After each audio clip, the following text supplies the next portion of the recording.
Competitive group की महासेना classes में भारत के सभी रणकुमारों का बहुत बहुत स्वागत है। दोस्तों, जैसा कि आपको पता है, हम एसएससी कांस्टेबल जीडी के लिए स्पेशल हिंदी क्लासेस चला रहे हैं और उस क्लासेस का नाम हम महासेना क्लासेस के नाम से चला रहे हैं और उस सभी महासेना क्लासेस के आप सभी क्या हैं, रणकुमार हैं। तो दोस्तों मेरे जिगर के छल्लो, आज हम इस सीरीज़ को आगे बढ़ा रहे हैं और आज हम इसका चौथा पार्ट लेके आए हैं। महासेना क्लासेस का चौथा वीडियो है ये। इस चौथे वीडियो में हम दोस्तों पढ़ने वाले हैं संज्ञा के बारे में। किसके बारे में पढ़ेंगे? संज्ञा के बारे में। तो पहले तो सभी मित्र एक साथ आ जाएं, सारे लोग लाइव आ जाएं और सारे लोग वीडियो को फटाफट शेयर कर दीजिए। दोस्तों बड़ी मेहनत मैं आप लोगों के लिए करने वाला हूं और बहुत ज़बरदस्त क्लास आज की होने वाली है। तो सभी रणकुमार, सभी महासेना के क्लासेस के जितने भी विद्यार्थी हैं, सभी लोग एक दूसरे को वीडियो शेयर कर दीजिए, फटाफट लाइक कर दीजिए, शेयर कर दीजिए और मैं वीडियो को स्टार्ट करने ही वाला हूं। जल्दी से ज़रा फटाफट शेयर कर दीजिए। तो दोस्तों आज का जो हमारा मैटर है उसमें हम पढ़ने वाले हैं संज्ञा। क्या पढ़ेंगे? संज्ञा। महासेना क्लासेस के हमारे पिछले 3 वीडियो पहले डल चुके हैं। जो भी मित्र पहली बार वीडियो देख रहा है ना, तो दोस्त वो प्लेलिस्ट में जाके, हिंदी की प्लेलिस्ट में जाके आप पिछले वीडियो देख सकते हैं। अब जब आप पिछले वीडियो देखेंगे ना तो मित्र आपको बड़ा शानदार समझ में आएगा आगे। तो जल्दी से जरा आप सभी लोग जितने भी जुड़ गए हैं सभी लोग शेयर कर दीजिए। चलिए दोस्तों स्टार्ट करते हैं। संज्ञा। संज्ञा यानी क्या होता है? सीधा सा नाम। दोस्तों कई बार परीक्षा में पूछ लिया जाता है, कभी कभी ऐसा ही पूछ लिया जाता है कि संज्ञा का अर्थ क्या होता है। तो दोस्तों संज्ञा का मतलब होता है नाम। क्या मतलब होता है? नाम। यहाँ सीधी सी बात, संज्ञा का शाब्दिक अर्थ क्या है? तो नाम है। इतना ही क्वेश्चन परीक्षा में पूछ लिया जाता है। संज्ञा का शाब्दिक अर्थ क्या होता है? नाम होता है। क्या होता है? नाम होता है। तो दोस्तों फिर आप संज्ञा की परिभाषा क्या कहेंगे? तो संज्ञा की परिभाषा होती है, बहुत आसान परिभाषा, इंग्लिश में आप लोगों को बहुत अच्छी याद होगी हिंदी की अपेक्षा। इंग्लिश में पढ़ते हैं ना, noun is the name of place, person और थिंग। तो दोस्त वही तो होता है। क्या होता है संज्ञा? किसी व्यक्ति वस्तु और स्थान के नाम को, किसी व्यक्ति वस्तु और स्थान के नाम को क्या कहा जाता है? क्या कहेंगे? संज्ञा कहेंगे। इन तीनों को क्या कहा जाता है? संज्ञा कहा जाता है। किसी व्यक्ति वस्तु और स्थान के नाम को संज्ञा कहा जाता है। और मित्र बड़ी सोचने वाली बात तो यह है कि यहाँ दुनिया की जितनी भी चीजें हैं ना, वो इन 3 चीजों में समाहित हो जाती है। इसके अलावा कोई नाम ही नहीं बचता। यानी व्यक्ति वस्तु स्थान के नाम को संज्ञा कहते हैं और दुनिया में हर चीज का नाम होता है और जिस भी चीज का नाम होता है उसको क्या कहा जाता है? संज्ञा कहा जाता है। तो दोस्तों अच्छा लग रहा है तो फटाफट शेयर कर दीजिए और ज्यादा से ज्यादा लोगों को जोड़ लीजिए। चलिए तो अब थोड़ी सी हम चर्चा करते हैं कि व्यक्ति क्या होता है, वस्तु क्या होता है, स्थान क्या होता है। तो व्यक्ति, जैसे भाई मैंने आपसे कह दिया राम, तो राम क्या है? कोई व्यक्ति है। भाई मैंने आपसे कह दिया कुर्सी, तो कुर्सी क्या है? कोई वस्तु है। मैंने कह दिया पटना, तो पटना क्या है दोस्त? ये किसी शहर या किसी स्थान का नाम है। किसी व्यक्ति वस्तु स्थान के नाम को संज्ञा कहा जाता है। जैसे राम, कुर्सी, पटना, वीनागंज, भोपाल, ऐसे कुछ भी नाम ले दें, बाहुबली बोल दें, ऐसे कुछ भी बोल दें, देवसेना बोल दें, महासेना बोल दें, ये सब क्या है दोस्तों? यही तो सब क्या है? संज्ञा है। तो कितनी आसान परिभाषा संज्ञा की मैं आप लोगों को बता रहा हूं। तो दोस्तों फटाफट शेयर कर दीजिए, ज्यादा से ज्यादा लोगों के पास वीडियो जाना चाहिए ताकि हमारी ये 30-40 मिनट की जो मेहनत है वो कुछ रंग ला सके।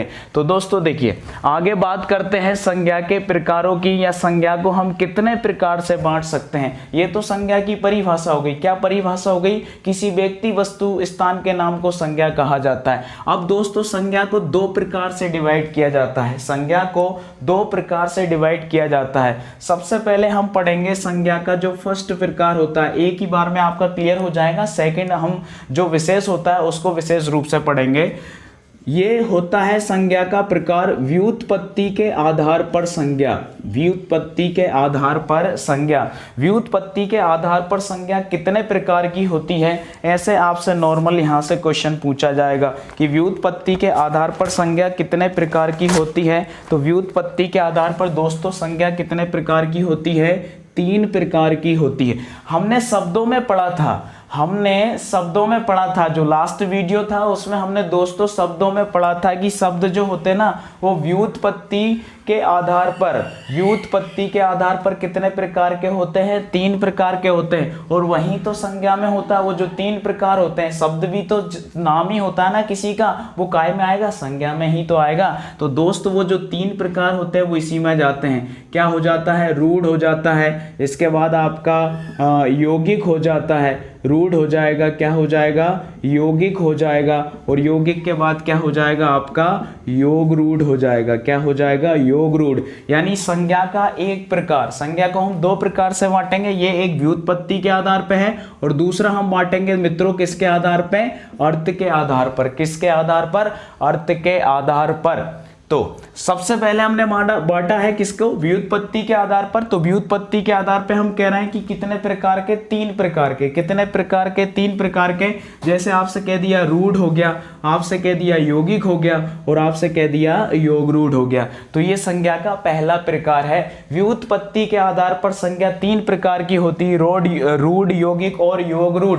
और यही तो शब्दों में होता है मित्र, जरा याद करो कुर्बानी, यानी पहले वाला वीडियो जो था हमारा उसमें मैंने आपको बताया था कि व्युत्पत्ति के आधार पर शब्द 3 प्रकार के, रूढ़, यौगिक और योग रूढ़।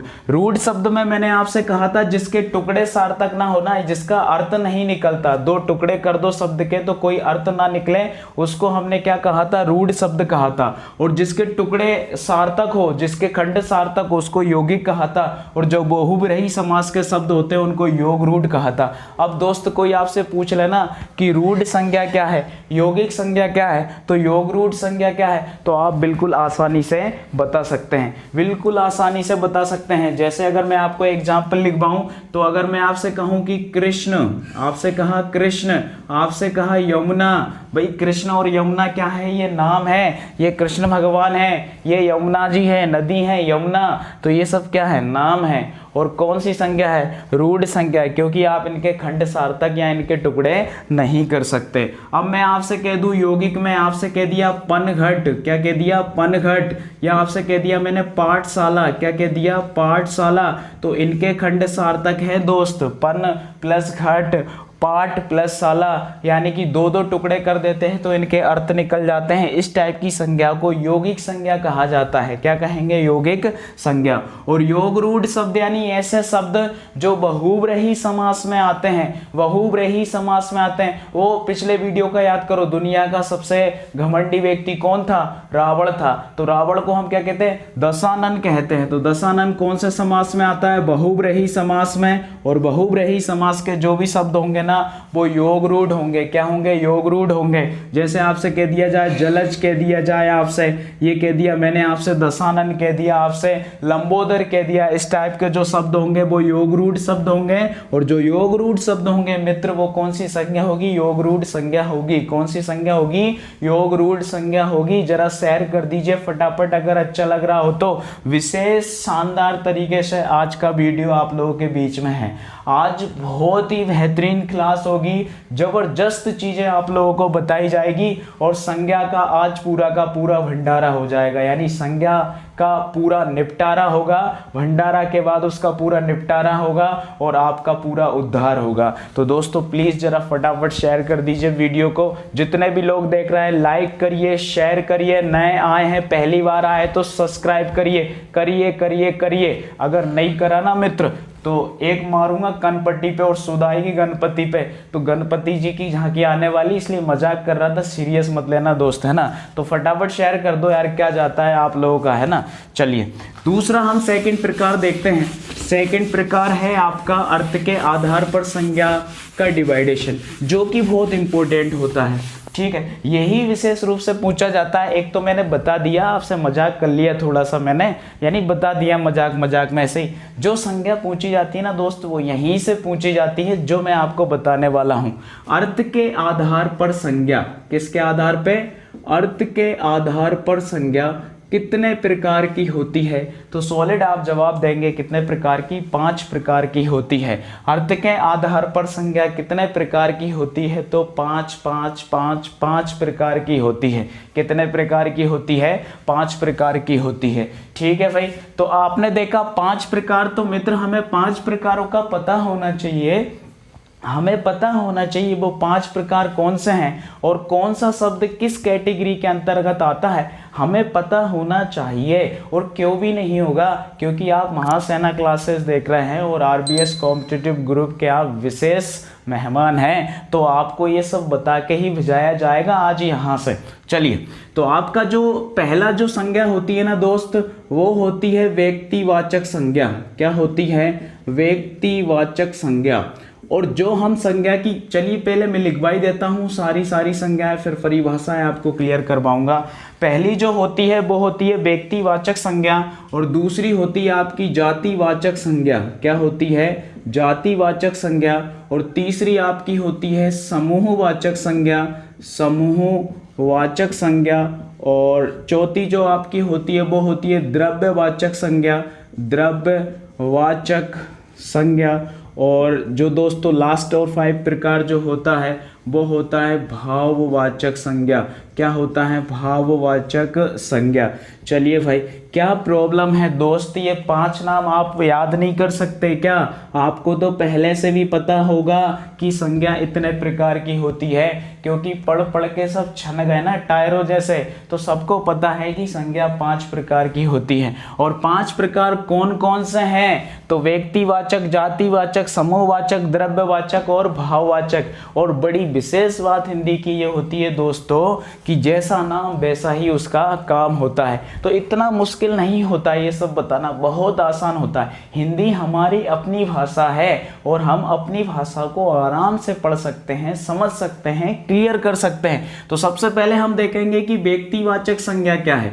परिभाषा में दम नहीं है, वहाँ की आपको एग्जाम्पल आपसे परीक्षा में पूछा जाता है और एग्जाम्पल ही आपको क्लियर करना है, लेकिन वो क्लियर तो परिभाषा से होगा ना। तो परिभाषा क्या? किसी व्यक्ति, वस्तु, स्थान के नाम को ही व्यक्तिवाचक संज्ञा कहते हैं। यानी संज्ञा की जो हम ओरिजिनल परिभाषा जानते हैं ना, वो क्या होता है? कोई व्यक्ति का नाम होता है, कोई वस्तु का नाम होता है, या फिर कोई स्थान का नाम होता है, किसी व्यक्ति का नाम होता है, किसी वस्तु का नाम या किसी स्थान का नाम, ये सब क्या होता है? संज्ञा होता है। और इसी को ना मित्र व्यक्तिवाचक संज्ञा कहा जाता है। जैसे आपसे मैं कह दूं ना राम, आपसे कह दिया मैंने गंगा, तो ये किस प्रकार की संज्ञा है? यह है व्यक्तिवाचक संज्ञा। कौन सी संज्ञा है? व्यक्तिवाचक संज्ञा, जिसमें स्पष्ट सॉलिड किसी का नाम लिया जाता है, किसी का नाम लिया जाता है, उसको कहा जाता है व्यक्तिवाचक संज्ञा। क्या कहा जाता है? व्यक्तिवाचक संज्ञा। ठीक है, यानी तेरा नाम लिया और तुझे याद किया, अगर तुझे याद किया ना और तेरा नाम लिया तो वो कौन सी संज्ञा हो गई? व्यक्तिवाचक संज्ञा। अगर तेरी याद आई और मैंने तेरा नाम लिया ना भाई, तो वो कौन सी संज्ञा हो जाएगी? व्यक्तिवाचक संज्ञा। जैसे मुझे याद आई राम की और मैंने नाम लिया राम का, तो राम क्या है? व्यक्तिवाचक संज्ञा है।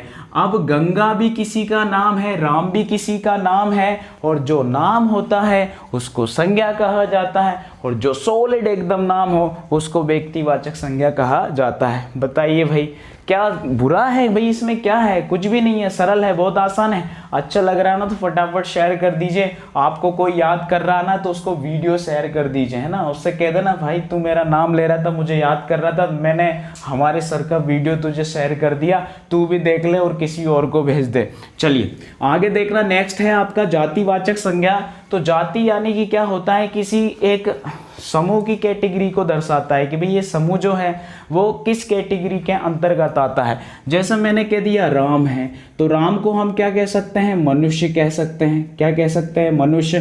तो मनुष्य एक जाति होती है। आपने नॉर्मल सुना भी होगा यार, मनुष्य जाति, है ना, नहीं सुना क्या? मनुष्य जाति। तो मनुष्य क्या? एक जाति है। उसमें हम सब आ जाते हैं ना, मैं भी, तुम भी, भगवान भी, और अन्य सारी चीजें जो होती है वो सब काय में जाती हैं? जातिवाचक संज्ञा में आ जाती हैं। मनुष्य है, जैसे आपसे कह दिया इंसान, तो इंसान भी क्या होगा? एक जातिवाचक संज्ञा होगी। आपसे कह दिया आदमी, तो आदमी भी जातिवाचक संज्ञा है। आपसे कह दिया महिला, तो महिला भी जातिवाचक संज्ञा है। आपसे कह दिया लड़का, तो लड़का भी जातिवाचक संज्ञा है। आपसे कह दिया लड़की, तो लड़की भी जातिवाचक संज्ञा है। अब ये तो एक ही टाइप के शब्द हो गए ना, तो आप समझ रहे होंगे फिर हम नया क्या सीख रहे हैं। तो आप नया ये सीख रहे हैं भाई, ये गंगा है। गंगा क्या है? नदी है। तो अगर मैं कह दूं कि नदी, तो नदी क्या हो गई? जातिवाचक संज्ञा हो गई। क्या हो गई? जातिवाचक संज्ञा। अब मैं कह दूं कि पर्वत, क्या कह दूं? पर्वत, तो पर्वत क्या हो जाएगा? भाई पर्वत तो ढेर सारे होते हैं ना, आप लोग जानते हैं कई सारे पर्वत होते हैं। तो पर्वत, ये एक पर्वत है, तो पर्वत जातिवाचक संज्ञा। अब मैं आपसे कह दूं कि हिमालय, क्या कह दूं, हिमालय, तो ये किसी एक स्पेशल पर्वत का नाम है, इसको हम क्या कहेंगे, व्यक्तिवाचक संज्ञा। और पर्वत कह दिया तो वो क्या हो जाएगा, जातिवाचक संज्ञा। बताइए समझ में नहीं आया क्या? अगर नहीं आया हो तो बोलना, कमेंट्स करिए फटाफट, नहीं आया हो तो। अब दूसरी बार है ना और ज़्यादा मेहनत करूंगा, अगर आपको नहीं आया होगा तो मेरे ख्याल से आप इतनी मेहनत से संतुष्ट हो जाएंगे, क्योंकि बहुत सरल मैटर है। तो फटाफट शेयर कर दो ना भाई, राम सिंह कर दो भाई, आप जो अच्छे अच्छे लोग हैं जो प्रतिदिन वीडियो देखते हैं, राम सिंह है, पायल है, नरेंद्र है और श्याम है, और भी काफ़ी सारे लोग हैं, केशव है, रोहित केवट है, प्रमोद प्रजापति है, इतने प्यारे प्यारे आप मेरे स्टूडेंट्स हो, सभी लोग शेयर कर दीजिए। और उनकी खोपड़ी में धक्का मार दो ना जो नहीं देखते हैं, उन बेवकूफ़ों से कहो कि वीडियो देखे अपने सर मेहनत कर रहे हैं, आप लोगों के लिए पसीना बहा रहे हैं। चलिए, तो जातिवाचक संज्ञा क्या हो गया आपका, मनुष्य, इंसान, नदी, पर्वत, जो किसी की कैटेगरी को प्रदर्शित करे कि वो किस के अंतर्गत आता है, उसको कहा जाता है जातिवाचक संज्ञा। क्या कहेंगे, जातिवाचक संज्ञा। चलिए नंबर 3 पे आ जाइए, समूहवाचक संज्ञा। नंबर 3 क्या होगा, समूहवाचक संज्ञा। अरे नाम से ही तो पता चल रहा है, कंसुरो क्या होता है, समूहवाचक संज्ञा, यानी कि झुंड। क्या होता है, झुंड, जो एक झुंड को दर्शाता है। जैसे मैंने कह दिया वर्ग, क्या कह दिया, वर्ग। वर्ग का मतलब क्या होता है, एक समूह, यानी एक वर्ग में एक समूह होता है। जैसे मैंने कह दिया टीम, क्या कह दिया, टीम, यानी Indian cricket team, football team, ये सब क्या होते हैं, एक समूह होते हैं। जैसे मैंने आपसे कह दिया कक्षा, कक्षा भी क्या होता है, विद्यार्थियों का समूह होता है। तो ऐसे करके समूहवाचक संज्ञाएं होती है बहुत सारी।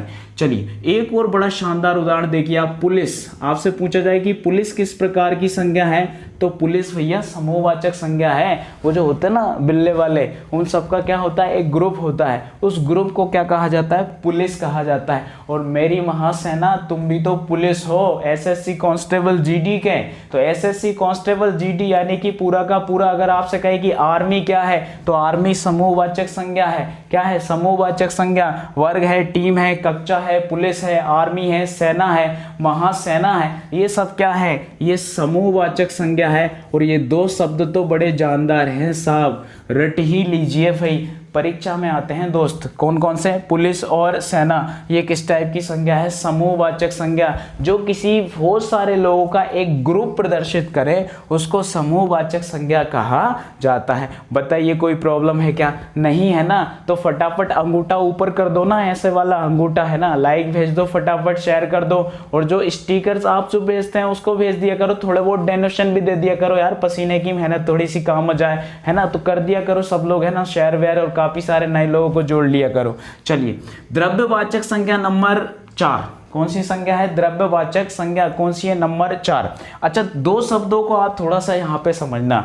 हिंदी में क्या है, पिछले जो SI एग्जाम हुए तो उसमें दो शब्द एक जैसे दे दिए, अब इन दोनों का अर्थ क्या होगा, है ना? दो शब्द दे दिए, दोनों का अर्थ क्या होगा। जैसे आपको ये दे दिया कि एक तो ये दे दिया द्रव्य दे दिया, और एक आपको ये द्रव दे दिया, इस तरीके से।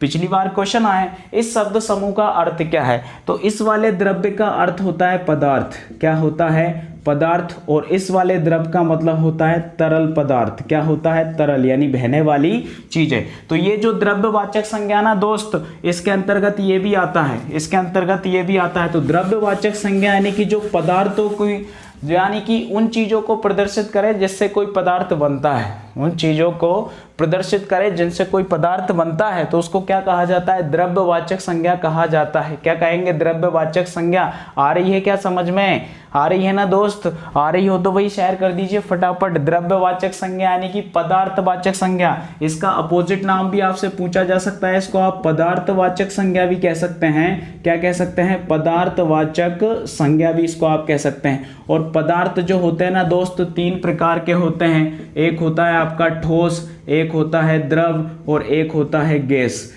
ठोस, द्रव, गैस, पदार्थ 3 प्रकार के होते हैं। तो द्रव्यवाचक संज्ञा या पदार्थवाचक संज्ञा 3 प्रकार की हो गई।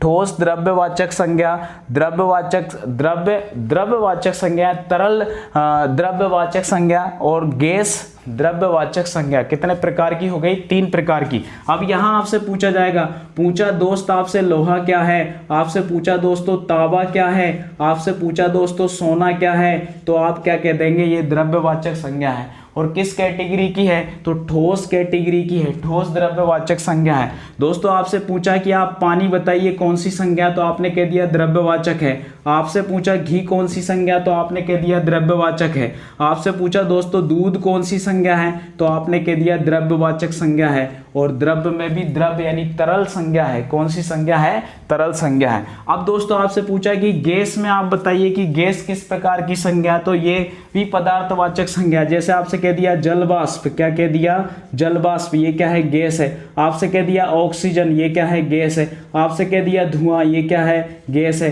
तो इस टाइप की जो संज्ञा होती है वो किस में आती है, द्रव्यवाचक संज्ञा के अंतर्गत आती है।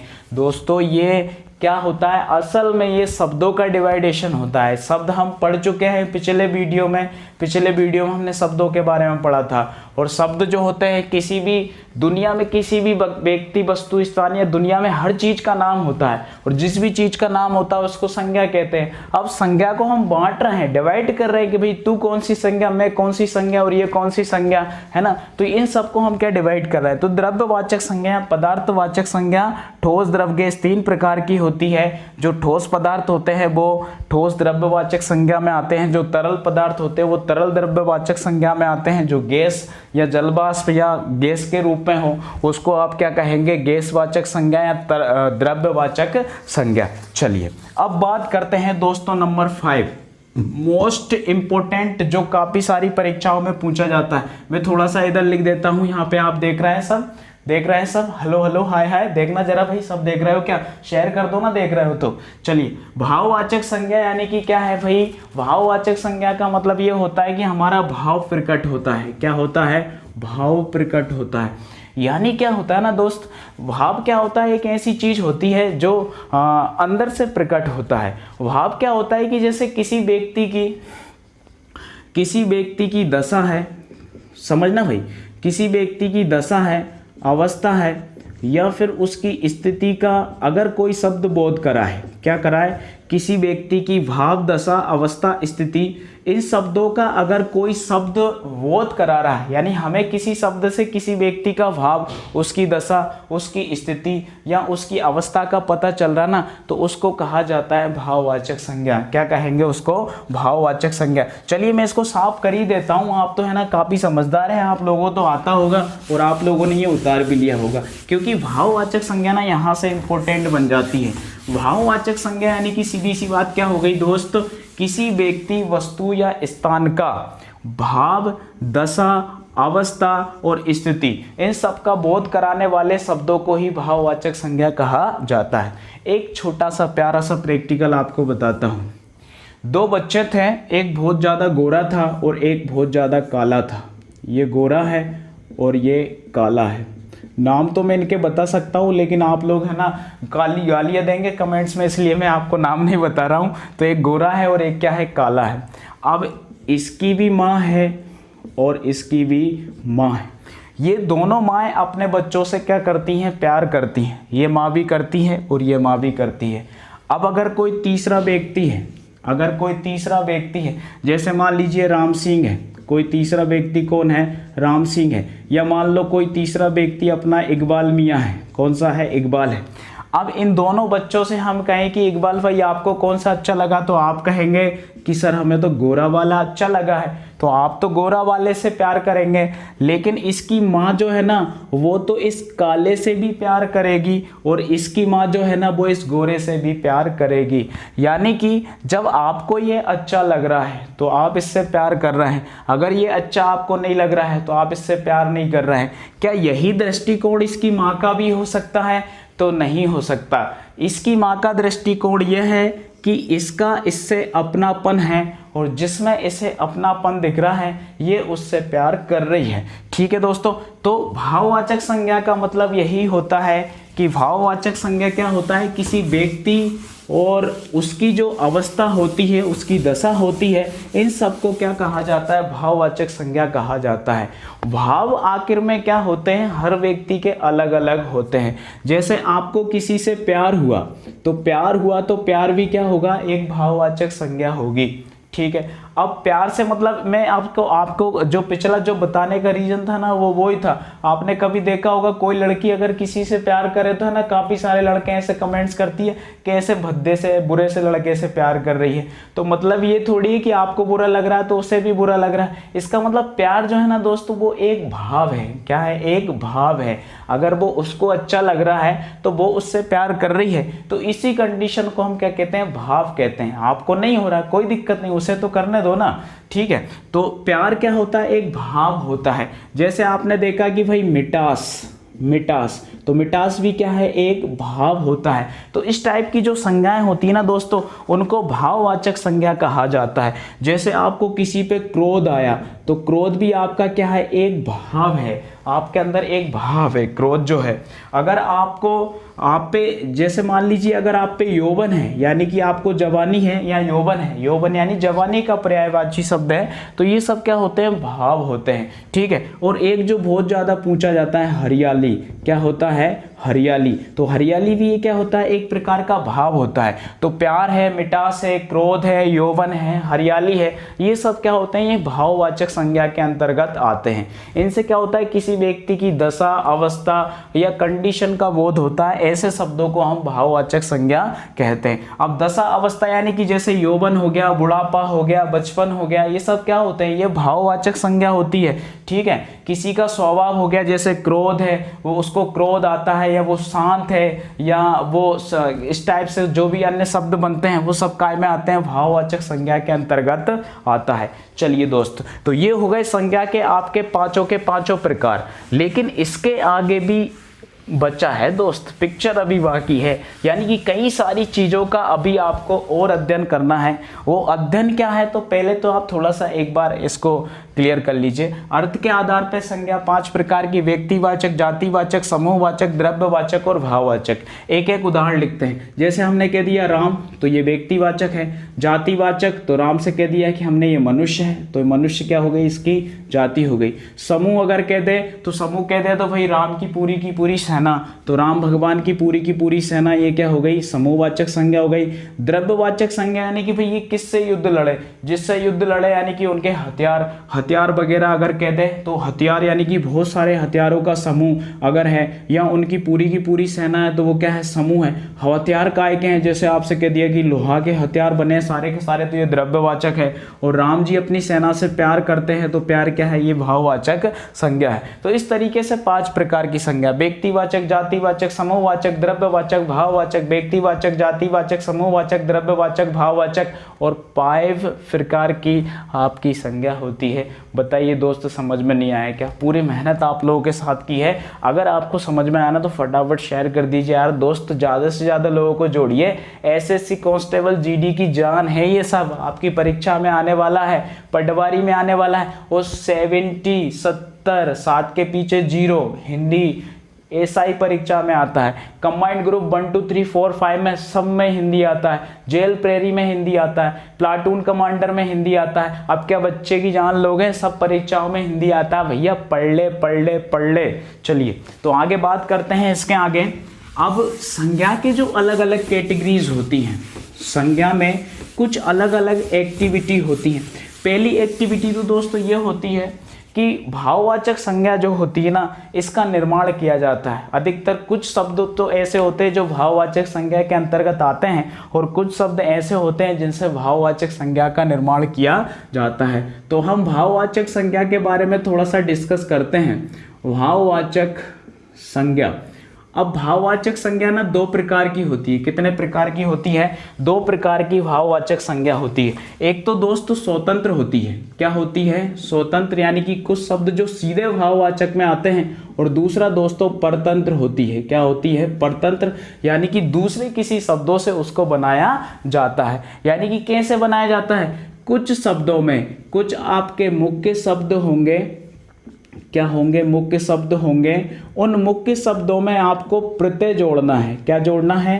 प्रत्यय जोड़ना है। और प्रत्यय जैसे ही आप जोड़ देंगे तो वो क्या बन जाएगा? भाववाचक संज्ञा बन जाएगा। तो स्वतंत्र यानी कि जो सीधा है, जैसे प्यार है, क्रोध है, घृणा है, हरियाली है, ये सब क्या है, ये भाववाचक संज्ञा, ये स्वतंत्र है। और कुछ शब्द जो होते हैं परतंत्र होते हैं भाववाचक के, क्योंकि उनके एक मुख्य शब्द में आपको प्रत्यय लगाना पड़ेगा, और जैसे ही आप प्रत्यय लगा देंगे ना मित्र, तो वो क्या बन जाएगा, भाववाचक संज्ञा बन जाएगा। क्या बन जाएगा, भाववाचक संज्ञा बन जाएगा। इतने प्यार से समझा रहा हूँ, शेयर कर दो ना भाई, ठीक है। चलिए तो अब देखिए बात करते हैं, अब अलग अलग प्रकार से बनते हैं। मैं आपको एक एक कैटेगरी यहाँ पे बता रहा हूँ कि अलग अलग प्रकार से भाववाचक संज्ञा कैसे बनेगा। सबसे पहले जो दोस्त बनता है ना, वो बनता है आपका जातिवाचक संज्ञा, यानी कि आपसे जातिवाचक संज्ञा से क्या बनवाएंगे, भाववाचक संज्ञा। क्या बनवाएंगे, भाववाचक संज्ञा। जातिवाचक संज्ञा से आपसे क्या बनवाएंगे, भाववाचक संज्ञा। चलिए प्रत्यय में मैं आपको बता देता हूं कि क्या क्या प्रत्यय जोड़े जाएंगे। तो सिंपल सी बात है, पन, आहट, त्वा, पा, ता, इस टाइप के जो नॉर्मल होते हैं भैया प्रत्यय, जो आप हमेशा से पढ़ते आ रहा, प्रत्यय यानी पीछे, पाप और पीछे, प्रत्यय यानी पीछे, प्रत्यय कहाँ लगते हैं, पीछे लगते हैं। नॉर्मल ऐसी परीक्षाओं में जाता है कि प्रत्ययों का यूज कहाँ होता है, तो प्रत्यय किसी भी शब्द के आखिरी में लगते हैं और उसका अर्थ बदल देते हैं, उसको प्रत्यय कहा जाता है। तो आपसे यहाँ पर क्वेश्चन पूछा जाएगा कि आप ये बताइए जातिवाचक संज्ञा से आप भाववाचक संज्ञा कैसे बनाएंगे। तो आपको एक शब्द दे दिया जैसे नारी, क्या दे दिया, नारी। आपको दे दिया मनुष्य, मनुष्य भी क्या है, ये भाववाचक है, ठीक है। अब आपको कह दिया नारी। चलिए ठीक है, दो ही शब्दों का बता देता हूँ फटाफट, क्योंकि आप लोग हो सकता है बोर हो रहे होंगे, क्योंकि आप लोग तो है ना शॉर्ट एंड स्वीट पढ़ने वाले लोग हैं ना, इसलिए। चलिए नारी का अगर मैं आपसे कहूँ कि आप इसका भाववाचक बनाइए, तो इसका नारी का भाववाचक हो जाएगा नारित्व। क्या हो जाएगा, नारित्व, क्योंकि आधा ता और वाह ये प्रत्यय अगर आप इसमें लगा देंगे तो ये भाववाचक बन जाएगा। जैसे मनुष्य है ना दोस्त, नारी भी क्या होती है, जाति होती, नारी बहुत सारी होती है भाई, नारियां बहुत सारी होती। सूपनाखा नारी थी, है ना, अलग अलग नारी थी। मंदोदरी नारी थी, सीताजी भी नारी थी। तो ये क्या होता है, अलग अलग नारी थी। और नारी में अगर आपने तो प्रत्यय लगा दिया तो नारित्व हो जाएगा, और नारित्व क्या हो जाएगा, नारी जाति का एक भाव प्रदर्शित करेगा, जिसको नारित्व कहेंगे। चलिए मनुष्य का क्या हो जाएगा मित्र, मनुष्यता। क्या हो जाएगा, मनुष्यता। मनुष्य में अगर आपने ता प्रत्यय लगा दिया तो क्या हो जाएगा, मनुष्यता हो जाएगा। ऐसे अन्य शब्द भी हो सकते हैं। गुरु का क्या हो जाएगा, गुरुत्व हो जाएगा। नारी का नारित्व हो जाएगा। पुरुष का क्या हो जाएगा, पुरुषत्व हो जाएगा। तो इस तरीके से दोस्त है ना, जातिवाचक संज्ञा से आप भाववाचक संज्ञा बना सकते हैं। जातिवाचक संज्ञा से भाववाचक संज्ञा बना सकते हैं। चलिए सेकंड जो आपका प्रकार होगा ना, वो होगा मित्र कि आप विशेषण से भाववाचक कैसे बनाएंगे।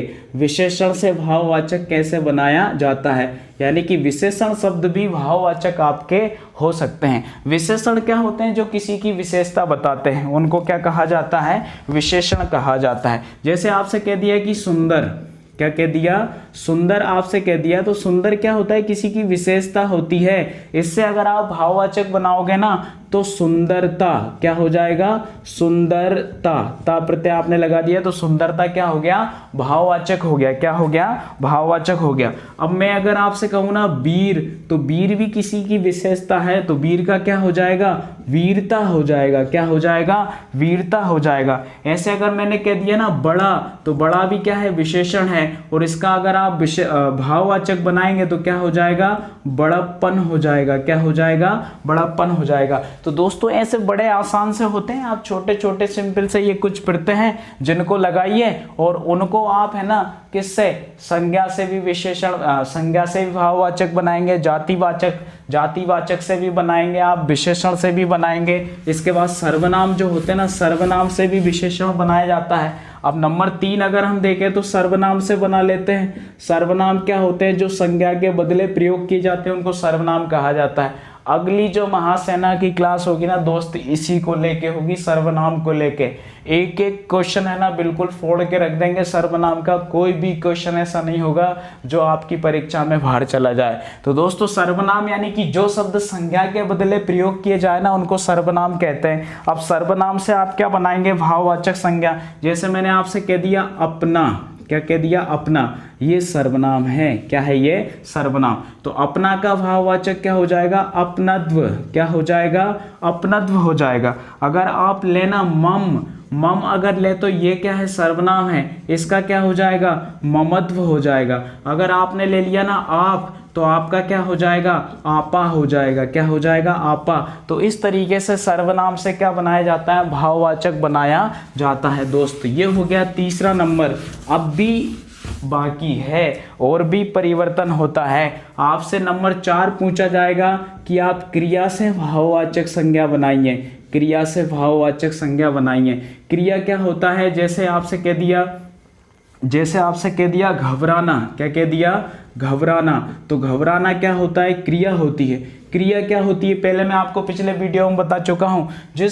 जिस शब्द से किसी कार्य के होने या करने का पता जैसे चले, जैसे चलना फिरना, उठना बैठना, जागना सोना, इन सबको क्या कहते हैं, क्रिया कहते हैं। और क्रिया से भाववाचक, जैसे आपने घबराना, तो अधिकतर क्रियाओं में आहट प्रत्यय लगता है, तो क्या हो जाएगा, घबराहट हो जाएगा। क्या हो जाएगा, घबराहट। तो इस तरीके से जो क्रिया होती है, जैसे चढ़ना होता है, तो चढ़ना से क्या हो जाएगा, चढ़ाई हो जाएगी। जैसे चिकना है तो क्या हो जाएगा, चिकनाहट हो जाएगी। तो इस तरीके से दोस्त जो है ना, भाववाचक संज्ञाएं बनाई जाती हैं अन्य अलग अलग शब्दों से।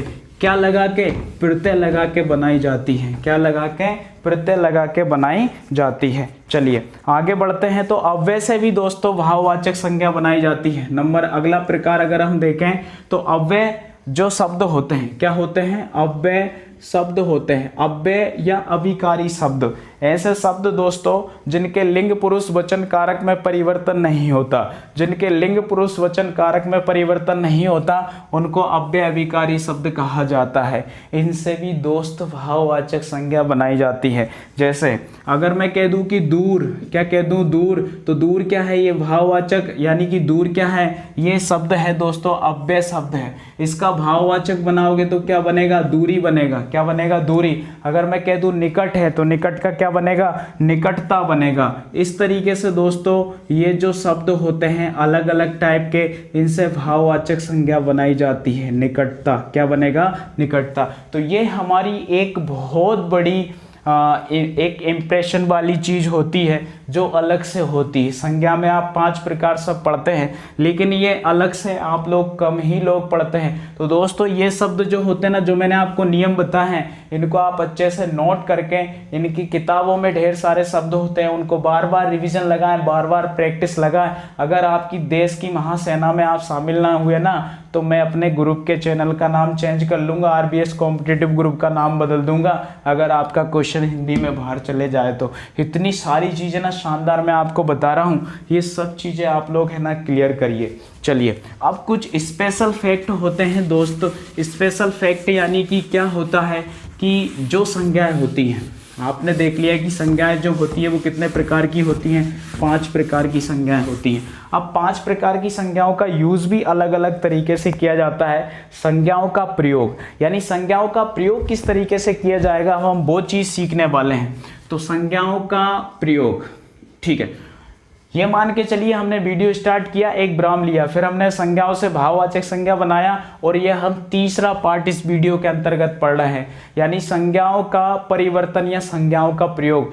दोस्तों फटाफट शेयर कर दीजिए, इतनी शानदार चीज आपको बताने वाला हूं कि आप है ना परीक्षा में क्वेश्चन गलत करेंगे ही नहीं। मेरा पूरा यकीन है कि आप है ना वीडियो देखने के बाद संज्ञा का क्वेश्चन गलत नहीं करेंगे। अगर आप में आपका कोई भी मैटर यहाँ अधूरा रह गया ना, तो भाई है ना ये मत कहना कि पढ़ाया नहीं, आपने वीडियो पूरा ध्यान से देखा नहीं, आपने वीडियो को शेयर किया नहीं, आपकी दिल लगी वीडियो में नहीं थी, आपका इंटरेस्ट वीडियो में नहीं था, इसलिए आप नहीं सीख पाए। अगर आप दिलो जान से और पूरी ईमानदारी से वीडियो देख रहे हैं और शेयर करने की भी पूरी क्षमता रख रहे हैं ना, तो आपको बहुत शानदार समझ में आएगा दोस्त, है ना। चलिए बहुत शानदार चीज़ है ना, बहुत इम्तिहान शांति से बिल्कुल एकाग्रचित मन से आप लोग है ना इसको समझेंगे और फील करेंगे कि इस टाइप के क्वेश्चंस में आप कैसे बताएंगे। यानी दोस्त अगर आ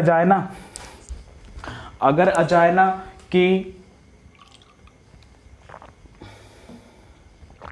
कोई सेंटेंस आपको दे दिया जाए, उस सेंटेंस में आपसे पूछा जाए किसी भी शब्द को रेखांकित करके कि इसमें कौन सी संज्ञा होगी, तो दोस्तों इंप्रेशन बढ़ता है ना क्वेश्चन का, और ये बड़ी परीक्षाओं के क्वेश्चन बनते हैं। और आप है ना, आप RBS कॉम्पिटिटिव ग्रुप के स्टूडेंट हैं, आप छोटी बड़ी परीक्षा नहीं देखेंगे, हर परीक्षा को तोड़ के फेंक देंगे। चलिए पहला जो मैं आपको तरीका बता रहा हूँ ना दोस्त, वो ये है कि व्यक्तिवाचक संज्ञा का प्रयोग जातिवाचक संज्ञा के रूप में भी किया जाता है।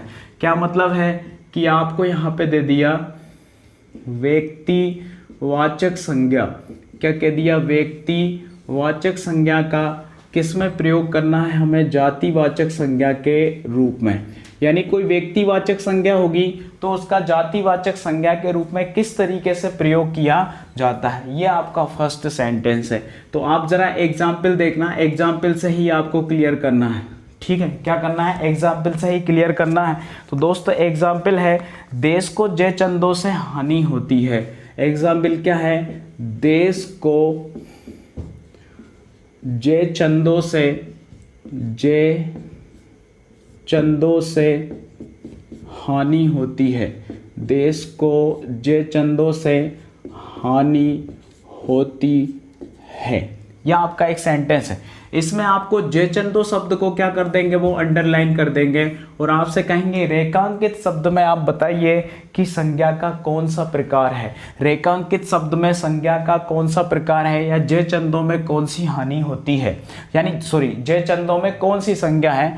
तो यहाँ पर आपसे मैंने कहा है कि व्यक्तिवाचक संज्ञा का प्रयोग हम जातिवाचक संज्ञा में कर रहे हैं। तो सीधी सी बात आपने तो कह दिया कि सर ये जातिवाचक संज्ञा है। जी हाँ, बिल्कुल ये जातिवाचक संज्ञा है। कौन सी संज्ञा है, जातिवाचक संज्ञा है। क्यों है, क्योंकि जयचंद दोस्तों किसी एक व्यक्ति का नाम है। किसी एक व्यक्ति का नाम क्या है, जयचंद है। और जयचंद व्यक्ति हमें उस फीलिंग्स तक ले जाता है कि जो व्यक्ति धोखा देता है, जो व्यक्ति धोखा देता है उस तक ले जाता है। जयचंद यानी कि दोस्तों पृथ्वीराज चौहान को इसने धोखा दिया, जयचंद ने। तो इसको ये एक कहावत बन गई कि भाई देश को जयचंदों से हानि होती है। तो दोस्तों ये जयचंद जो है ना, ये एक प्रकार का है ना बुराई का प्रतीक बन गया। क्या बन गया, बुराई का प्रतीक। और ये उन सभी व्यक्तियों को प्रदर्शित करता है जो लोग धोखा देते हैं, जो लोग धोखा देते हैं। तो जयचंद जो है ना दोस्तों, ये आपका यहाँ किसी व्यक्ति का नाम है, तो ये व्यक्तिवाचक संज्ञा होना चाहिए। लेकिन इसका प्रयोग हम यहाँ इस सेंटेंस में जातिवाचक संज्ञा के रूप में कर रहे हैं। और जयचंदों से हम ये दर्शा रहे हैं कि ये उन सब व्यक्तियों को प्रदर्शित कर रहा है जो धोखा देते हैं, है ना, उनको प्रदर्शित कर रहा है। ठीक है दोस्तों, तो ये जयचंद है। ऐसे ही मैं आपसे कह दूं कि सभी लोग जैसे और भी अगर मैं आप लोगों से कोई सेंटेंस कहूं इस टाइप का कि आप ये बताइए रामचरितमानस हिंदुओं का बाइबल है, आपसे मैं कहूं कि रामचरितमानस हिंदुओं का बाइबल है। तो बाइबल यहाँ पे जो बाइबल शब्द है ना, ये धर्म ग्रंथ को प्रदर्शित कर रहा है। तो बाइबल किसी एक किताब का नाम ना हो के व्यक्तिवाचक संज्ञा में ना जाएगा, ये किस में आएगा, जातिवाचक संज्ञा में आएगा। अगर मैं आपसे एक और सेंटेंस कह दूं, अगर मैं आपसे एक और सेंटेंस कह दूं कि आज के युग में हरिश्चंद्रों की कमी नहीं है, आज के युग में हरिश्चंद्रों की कमी नहीं है। तो हरिश्चंद्र यानी क्या होगा, वो व्यक्तियों को प्रदर्शित करेगा जो सत्यवादी लोग हैं, जो राजा हरिश्चंद्र की तरह है। तो हरिश्चंद्र किसी एक व्यक्ति का नाम है, तो व्यक्तिवाचक संज्ञा में आना चाहिए। लेकिन यहाँ पर ये हरिश्चंद्रों यानी कि हमेशा सत्य बोलने वाले व्यक्तियों की जाति को प्रदर्शित करता है। ठीक है दोस्तों, तो ये आपको शायद मेरे ख्याल से समझ में आ गया होगा कि व्यक्तिवाचक संज्ञा यानी क्या होता है कि जब हम किसी सेंटेंस में किसी व्यक्ति को उसकी जाति के रूप में प्रदर्शित करें या कि वो कुछ व्यक्ति किसी विशेष समूह के लोगों को प्रदर्शित करें, तो उसको हम क्या कहेंगे, जातिवाचक संज्ञा में रखेंगे। चलिए, सेकंड टाइप जो है हमारा जातिवाचक संज्ञा का, ये तो व्यक्तिवाचक संज्ञा को जातिवाचक संज्ञा में हमने प्रयोग किया है। और सेकंड जो प्रकार बनता है ना दोस्तों, वो ये बनता है कि आप जातिवाचक संज्ञा को भी व्यक्तिवाचक संज्ञा के रूप में यूज कर सकते हैं। जातिवाचक संज्ञा और कभी कभी क्या होता है, व्यक्तिवाचक संज्ञा बन जाती है। जातिवाचक संज्ञा कभी कभी क्या होता है, व्यक्तिवाचक संज्ञा बन जाती है। कैसे बन जाती है, जैसे एक सेंटेंस देखिए, आप उदाहरण देखिए, गोस्वामी जी ने